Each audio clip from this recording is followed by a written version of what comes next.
I live on 7668 Oak Street, Laurel, Maryland, 20707. There's an old folks home just down my road.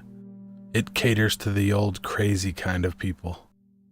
In reality, it's just an old folks home, but there's been some cases of people down there going a bit mad. My mom told me to go down there and spend a day speaking to the old people to gain some wisdom from the wiser generation, as my mom says. Or in my words, just more boring and less active people, completely dependent on others.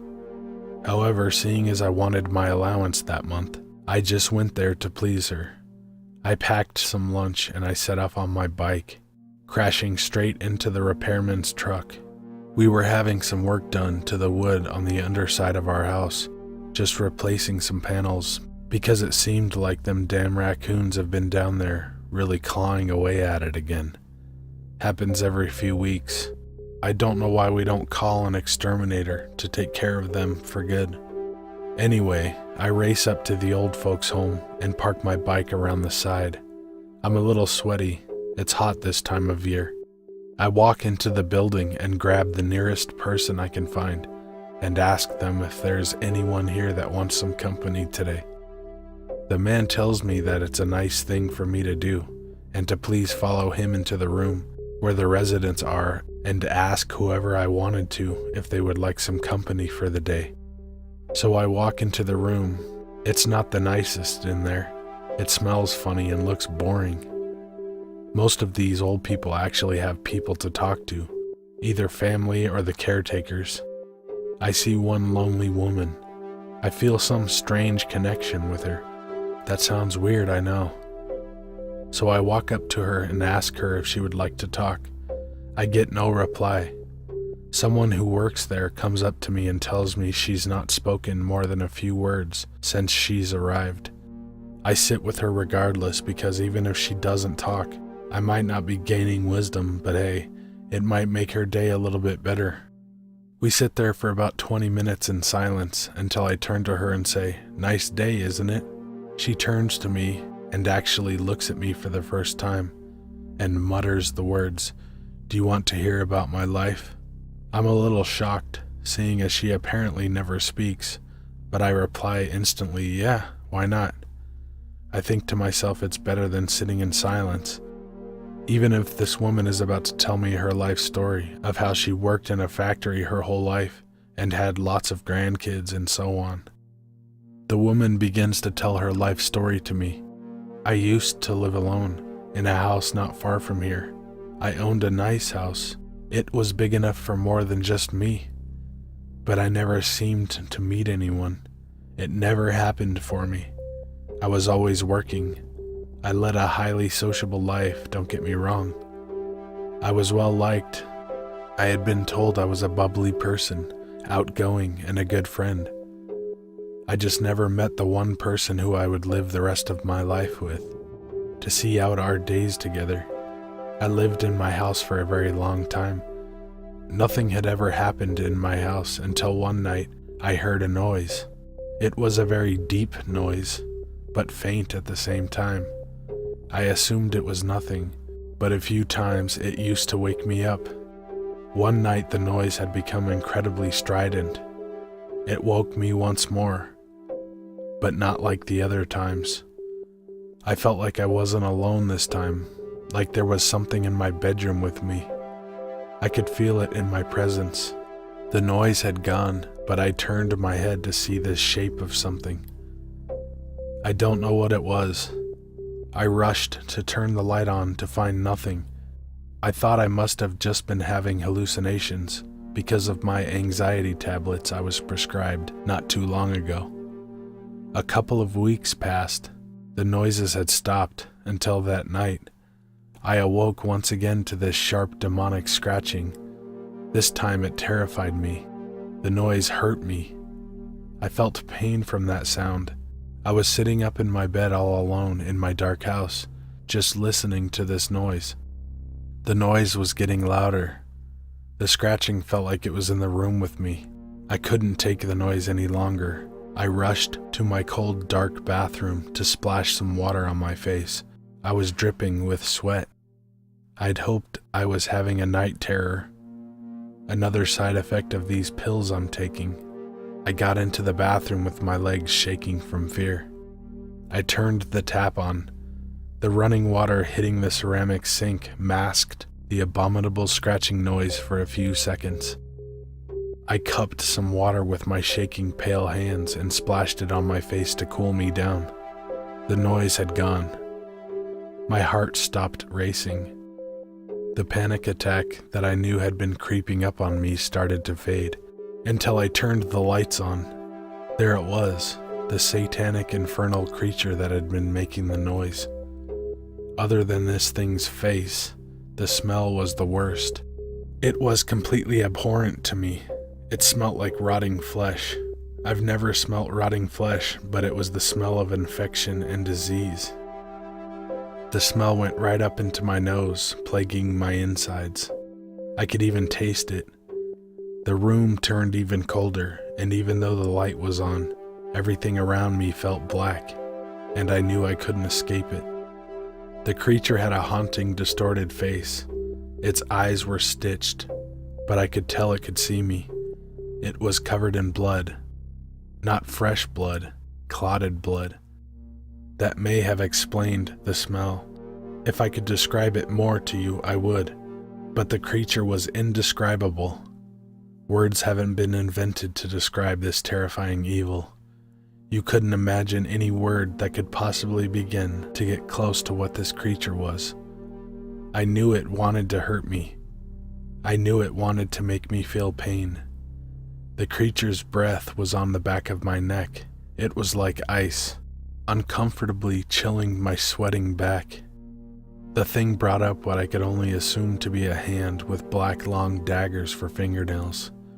It slowly lacerated the side of my neck, cutting into me softly with ease, drawing blood.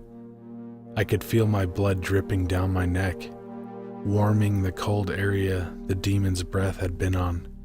It was painless. I wanted to die.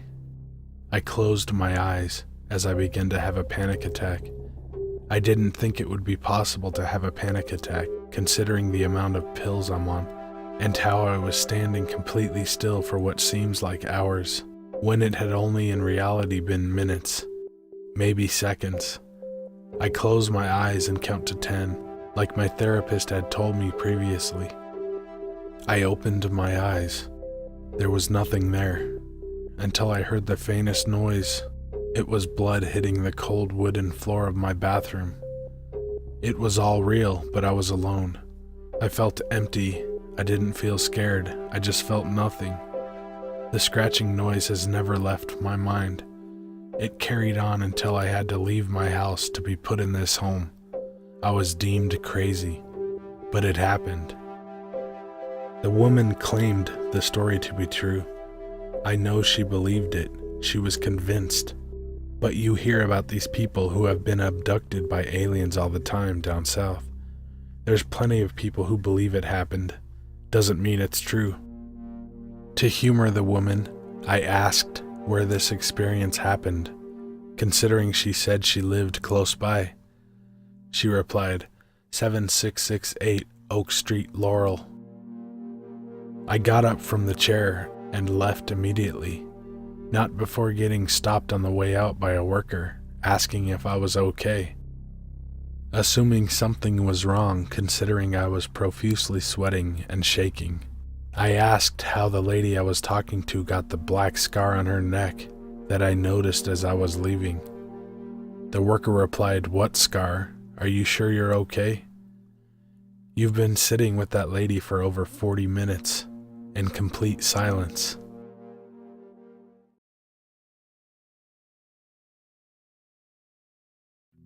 I am writing this story only minutes after it occurred, while it's still very fresh in my mind. I work security for a hotel in the Pittsburgh area. A few months back, we had a guest saying that she wanted to be moved to a different room. She explained that she had been staying in the room for a couple of days, and that when she had gotten out of the shower on this day, written backwards on the mirror in the steamed-up bathroom were the words, "Help me, I am trapped behind the wall. Obviously, the woman was shaken, and the hotel staff granted her wish to be moved to a new room. Of course, we all had a good laugh about it, assuming that the previous guest had just fogged up the mirror and written the words, so that they would show up the next time the bathroom got all steamed up. Thinking back on it now, I guess it was a little odd that she hadn't seen it on any of the previous days. I had completely forgotten about it until tonight. About 30 minutes ago now, I was doing my rounds, walking the floors from top to bottom. I work the night shift, and so it's often very quiet, especially on weekdays. I had just finished reading a scary story on my phone when I got to the end of the hall on the 10th floor. When I looked up from my phone, directly on my right was the door to room 1024 standing wide open. Now at this point, the woman's story from several months ago hadn't occurred to me. It was still a little disconcerting, however. I'll occasionally find doors that are opened a little bit, usually held open with the night latch, but never have I come across a door to an empty room standing wide open, all the way to the wall. The room was empty and ergo dark. The room started with a hallway, which was lit up a little bit thanks to the light spilling in from the 10th floor. But after a few feet, the light ended and the room turned to the left into darkness.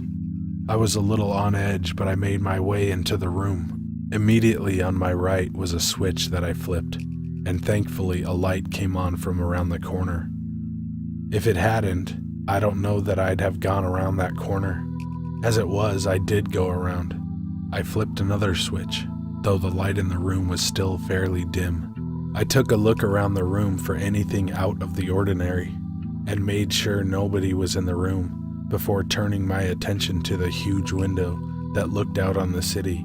I walked up to the window and looked out at the river, standing there for a minute just watching the water move. I then looked up towards the skyline and noticed that there, in the reflection off of the window, was a man standing in the entry hall to the room. He was silhouetted by the light flooding in from the 10th floor, and his back was turned toward me. He was facing the wall. As I saw the reflection, I somehow knew immediately that this man wasn't really there. I looked back down to the river, closed my eyes, took a deep breath, and quickly turned on my heels to face the apparition. Only now the man was not only facing me, but he was standing only about 3 feet away. He was shaking violently, like he was extremely cold. His clothes and gray rubbery skin were dripping wet, and his face bore an expression of agony. His jaw hung crooked. His eyes were off-white, a hint of yellow, and shriveled like old grapes. I held his gaze for a brief moment before the fear rose up in me so fast it made my head spin, and I stumbled, nearly fainting, into the nightstand by the bed. As I hit the stand, I quickly turned and regained my footing, in fear of being attacked. While I spun, I tried to quickly refocus my eyes. There was a low groaning sound that echoed throughout the room, and as I finally regained my composure, I realized that the man was no longer there. It took me a moment to urge myself to flee the room, but after about 5 seconds, I did just that. As I beat feet around the entry hall, I could distinctly hear a rapid banging coming from inside the wall in the bathroom. It was then, fleeing for my life, that I remembered the woman's story. I'm still here now, still in the hotel at work, and I don't know what to do. I'm terrified, and I still have to walk by the room 2 more times. I don't know what I should do about that message that was written on the mirror, and the banging on the wall. If I tell someone, there's no way they'd believe me. And even if they did, would they really go to the lengths of knocking down the wall to find the corpse that I now know is hidden there in room 1024?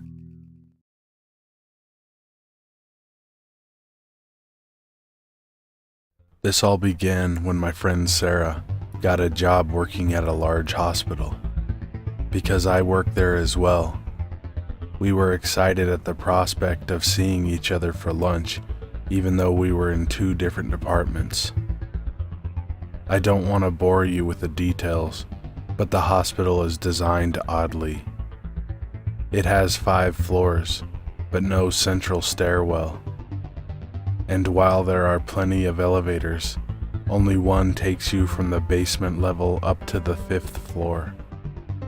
It's easy to get lost or confused because nothing is clearly labeled, but Sarah swears this isn't the case.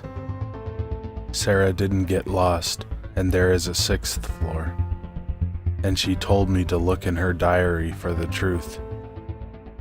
I have omitted the earlier part of her diary, which were random ramblings about Lucy, her family, etc., and had nothing to do with the 6th floor. October 5th. Work is okay so far. I'm in charge of the 5th floor, so any tickets that come in for that floor are mine. We had a code red today. Working at a hospital is interesting. October 6th. I took a ticket to replace a monitor on the 5th floor. On that floor there are double doors leading into the behavioral health area. Because some of the patients are a flight risk, once I badge open the door, I have to wait to make sure it shuts behind me before badging open the second door.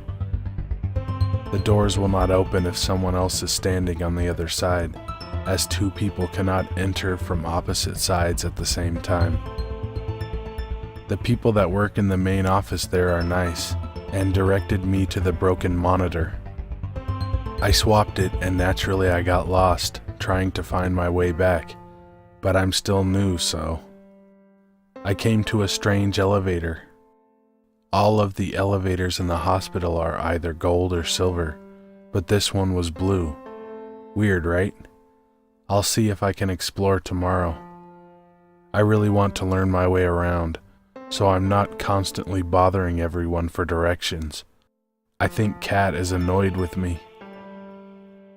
October 7th. My co-workers are awesome except for Kat. Slow day, no tickets. Lucy was right about writing things down. It helps. I try to write everything down, but nothing interesting is happening to me. October 9th. This place is huge. I found the blue elevator again by mistake. It only goes up 1 floor, to the 6th floor. Since I was going to the lower level, I got out and wandered around until I found my way downstairs. I asked Robbie about it back in the workroom, but he told me there isn't a 6th floor, nor any elevator that goes up to it. Are you sure you don't belong up there with the crazies? That's what he told me. Really? October 13th. Today, someone had trouble with a scanner not working. The nurse had actually forgotten to turn on the computer, so of course the scanner wasn't working. It seems half of my job is going to be fixing mistakes like these. After that, I ventured over to the blue elevator, but a nurse chased me down and asked if I was lost before I could check it out. I asked her if there was another floor above this one, and she got really snappy with me, saying we were on the top floor. Whatever. October 25th. Sorry I haven't written in a while. Who am I apologizing to? I got the flu and just wasn't up to it. So the next 2 weeks I get to work nights. Some network guys are doing some work. Nothing desktop support can do to help, but we have to be there for the doctors in case they get upset. I might do a bit of exploring, since I haven't really gotten a chance to do so yet. October 29th. I don't like sitting in the basement workroom all alone. The halls are dark too, and there's nobody down here except me. October 30th. I really want to go up to the 6th floor, but I don't want to get in trouble. But it's boring watching Netflix on my phone all night, and honestly, there's no work to do. Also, I'm kind of scared sitting down here in the workroom all alone. At least upstairs the nurses are around. October 31st. Something really strange happened. My heart won't stop beating. I don't think it's real. No one was working in the main office that late on the 5th floor, so I found the blue elevator. Most of the elevators feel like a roller coaster, but this one didn't. I nearly panicked, thinking it had stopped, but the door opened to an empty ward. I texted Kristen, half-jokingly telling her that if I don't text her back in an hour, assume I'm being murdered on the 6th floor of the hospital. She told me there was no 6th floor and to go to bed. I tried to take a picture to prove it to her, but it was too dark to see anything. So, armed with my cell phone flashlight, I wandered around. Even with the flash on, nothing is showing up in the pictures. The design of this floor is similar to the rest of the floors in the hospital. A giant square that's divided into two sides, north and south, with 4 wings, A, B, C, and D. Like its counterparts, these were not labeled, but by now I knew the general layout of each floor and could get around. There were empty patient rooms filled with dust, but no beds and no computers. I flipped a few lights on. Nothing. As I moved deeper down the floor, I came to an extremely long hallway. This hospital is filled with these, and it's odd to walk down one even in broad daylight. But at the end of this hall, I saw a faint light. I should have just made my way back to the elevator and called it a night, but curiosity got a hold of me, as I had tried to turn on several lights, and none of them worked. Instead of leaving, I turned off my flashlight and stuck to the walls as I made my way toward the light. Halfway there, a chill ran up my spine. You know how you get that distinct impression that someone is watching you? Yeah, well, I turned around, intent on returning to the workroom, but a figure standing in the center of the hall stopped me dead in my tracks. I have bad eyesight, so I stood there for a long time trying to determine if my eyes were playing tricks on me in the darkness, or if something was really standing there. Something with long hair dressed in a hospital gown. Then it moved. At first I was 200% sure I was seeing things. It's all in my head, just like Lucy says, but I realized it was definitely coming my way. I've always told myself that I could definitely survive any horror movie because I'm not stupid. But the most I could do in this situation was back up, inch by inch, while my heart was pounding out of my chest. I backed all the way to the source of the light I'd been trying to reach earlier. There was one door behind me where the light shone from, and another door half open to my right, empty. The figure was still standing there, staggering forward slowly, and as much as I didn't want to take my eyes off of it, I glanced at the door behind me, hoping to hide where the light was. Inside sat an operating table. No one on it, but the room didn't look abandoned like the rest of the ward. The computer was on, the same equipment we service. I turned back around, and now the figure was running toward me. It screamed, so loud, and it sounded like a child's scream. I jumped into the empty room and shut the door behind me, putting my weight against it. I heard more screaming coming from outside. I must have waited hours before I came out, fully expecting the long-haired ghost to be standing behind the door, but there was nothing. Just the light coming from the operating room. I called Kristen, but she didn't answer, so I went back out. The hall was now empty, but when I glanced into the room with the operating table, I saw people. Doctors and nurses were all standing around the long-haired ghost. At least I think that's who it was. There was blood all over them, blood all over the walls, blood everywhere. One of the doctors turned and looked me square in the eye. I got out of there, sprinting down the long hall. It was pretty much a straight shot to the blue elevator, but as I stepped inside, I heard someone yelling, a doctor, yelling and waving. Thank the heavens the elevator door shut before he got in. Back on the 5th floor, I scrambled to the double doors, swiped my badge, got a red light, swiped again. Someone is standing on the other side, not moving, just standing. What the hell? I ran through where the patients sleep and took the stairs. I went straight to security.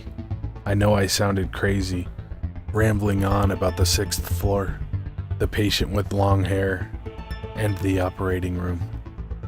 He probably thought I was an escaped patient. I want to cry right now. The security guy just looked at me and said, "There is no 6th floor." I offered to take him up there, even though I really didn't want to, and he said all right. We made our way back to the 5th floor, and I walked him to the blue elevator. "This elevator doesn't work," he told me. I insisted on taking him inside. I swiped my badge. We went in. There's a button, but it doesn't say 6th floor. The security guard clicked it. Nothing.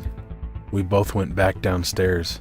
I returned to my office, wondering if I had imagined the entire thing. I think I might be dreaming. November 2nd. Security told my boss what had happened, and he spoke to me about it.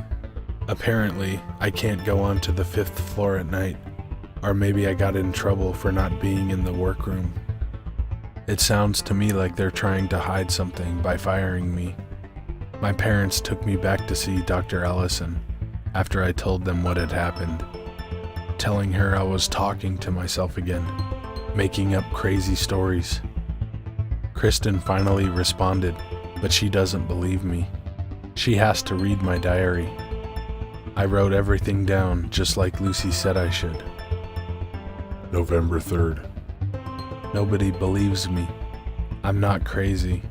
I know what I saw. There is a 6th floor. That's the last entry in her diary. Sarah hung herself in her bedroom. I had known Sarah only a few months, and we'd only hung out maybe twice, so I had no idea she considered me a close friend. She had mentioned once to me that she didn't want to take her medication anymore because it made her sick, but I never felt comfortable asking her what she took or what it was for. I figured it wasn't anything serious. She seemed so normal. But after reading Sarah's diary, I went up to the 5th floor after work one day, and Sarah was right.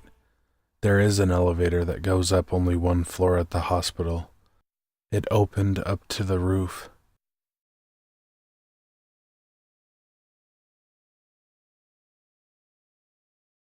When I was 13, I was living with my mom and her boyfriend in his trailer.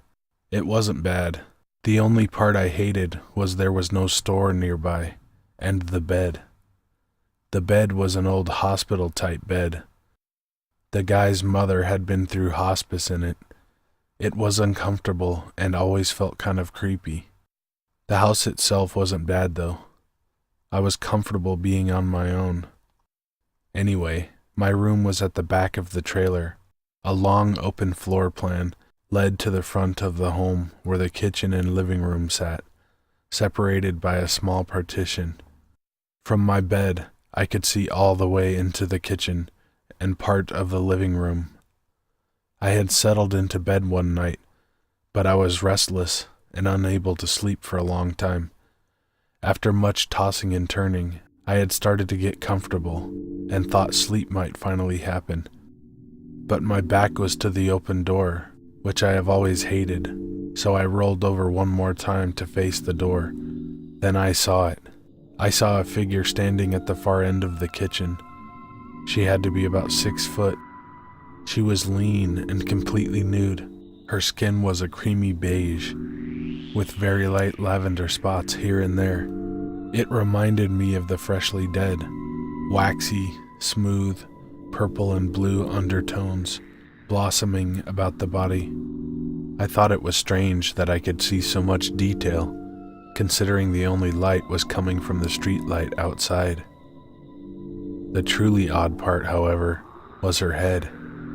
She had a cat's head, but it was almost like paper mache.